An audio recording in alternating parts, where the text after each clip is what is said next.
Myth versus fact. What did Master and Commander get right about Napoleonic naval warfare? And where does cinema reshape history?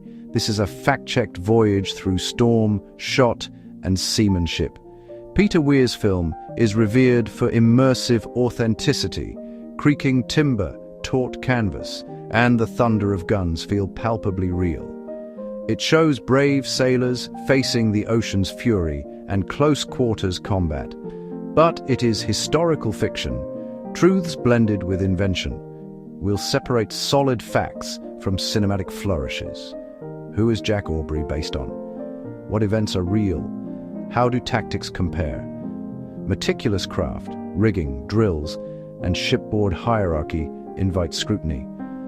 A relentless two-ocean chase lets the film explore life at sea.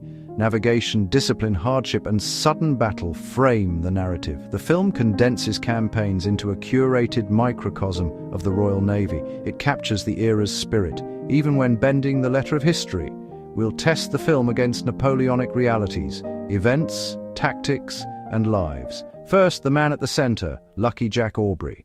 Captain Jack Aubrey, charismatic, formidable, and beloved by his crew.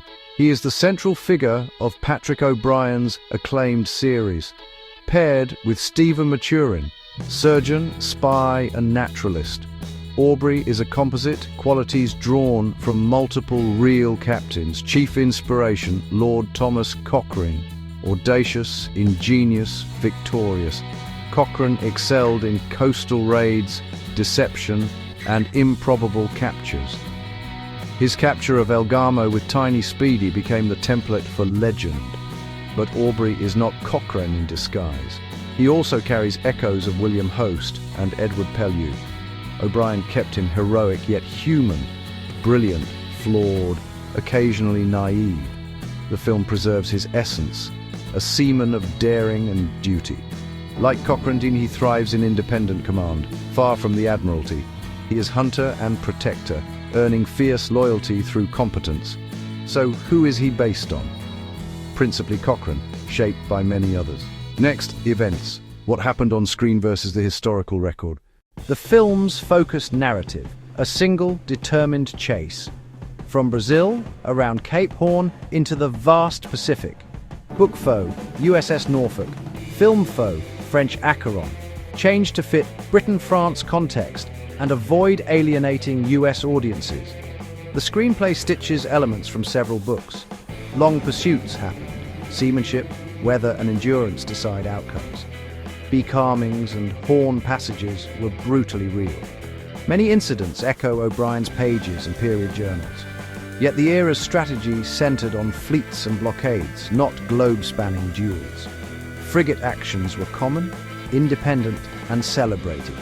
So the chase is largely fictional, but historically plausible and purposeful. Time is compressed. Campaigns are merged for narrative clarity. Verdict: emotionally true to the era, if not a direct historical episode. Next, tactics, weather gauge, ruses, and raking fire. How does the film's combat compare to Napoleonic practice? On-screen combat is visceral, chaotic, and tactically intricate. Captains sought advantage before the first shot. The upwind ship, the weather gauge, chooses when and how to engage. Downwind, you respond, not dictate. Early, the enemy uses longer-range guns to maul from afar. Retreat into fog, classic use of concealment. False colors and disguises were historically common and celebrated. Duels became a dance. Positioning to cross bow or stern. Raking fire along the deck cripples guns, men, and rudder. Frigates fought independently. Fleets fought in formal lines. Films compress hours of repositioning into minutes of action. Real captains often fired high to dismast or low to smash hull and morale. Weather gauge, deception, and seamanship. The film gets the core right. Position beats brute force. Then broadsides decide. Now the guns, carronades, broadsides, and the deadly rake. Primary weapon, the broadside. Multiple guns on one flank firing together. Salvos could be simultaneous or in rolling sequence. Cannonballs main, Splinters are lethal. Royal Navy drilling forged mechanical efficiency. The carronade, nicknamed the Smasher, hit brutally at close range, devastating nearby, nearly useless at distance. The film correctly outfits surprise with carronades and uses them decisively. Tactical prize, rake down the enemy's length to wreck crew and command. A single rake can neutralize guns, crews, and steering. Reloads appear slightly faster on screen than battle realities. Commanders mixed high shots to dismast with low shots to break will. A ship that cannot sail is meat for the guns. Cinema favors spectacular hull hits, but rigging shots often decide. Position to rake, close to smash. Authentic logic, cinematically paced. Now scale, single ship action versus the era's grand fleets and blockades. The film lives with a frigate, eyes and ears of the fleet. Scout carry dispatches, raid commerce, hunt privateers. Acheron's hunt captures frigate wars, stakes and glory.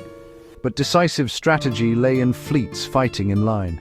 Ships of the line presented a continuous wall of guns. Individual flair bowed to the admiral's plan. The film prefers the romantic individual scale.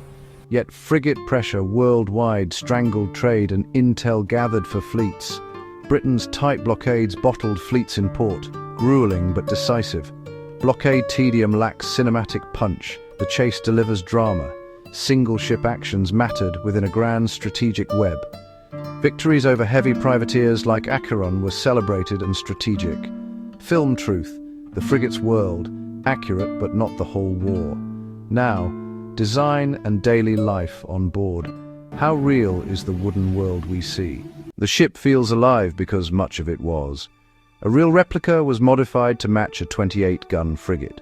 Decks bustle, ropes, guns, stores, even livestock. Below, cramped hammocks, zero privacy.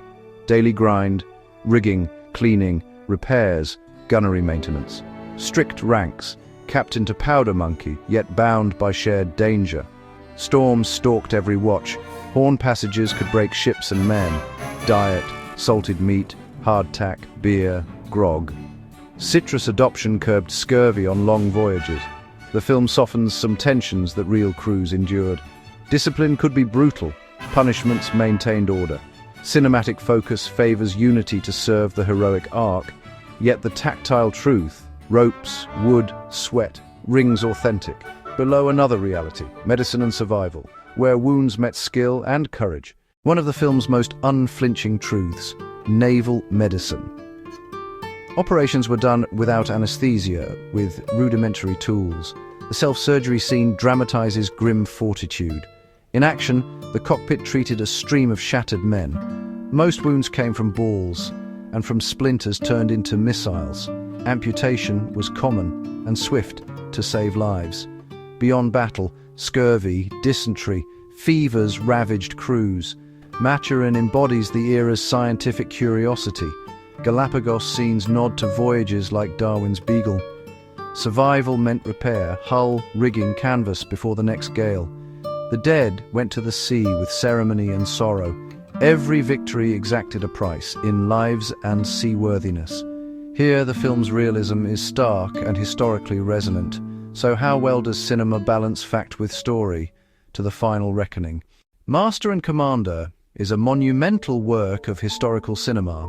It transports us to the age of sail, grit, danger, exhilaration. Details, ship handling, routine, gunnery, medicine are its strength. A smart blend of several novels into one relentless pursuit. Changes like enemy nationality and compressed strategy serve clarity. Large fleet actions and blockades recede to the backdrop. Aubrey is a composite, chiefly inspired by Cochrane, tactically faithful at core, paced for cinema. Onboard tensions are softened, unity is emphasized. Long, dull stretches are elided in favor of discovery and peril. It gets far more right than wrong. Departures are purposeful. A superb gateway to deeper history, sparking curiosity. Leadership, friendship, duty and survival against the odds. Historical fiction, not a document, yet truer in spirit than most. Appreciate the tale and let it lead you to the richer reality of the wooden world.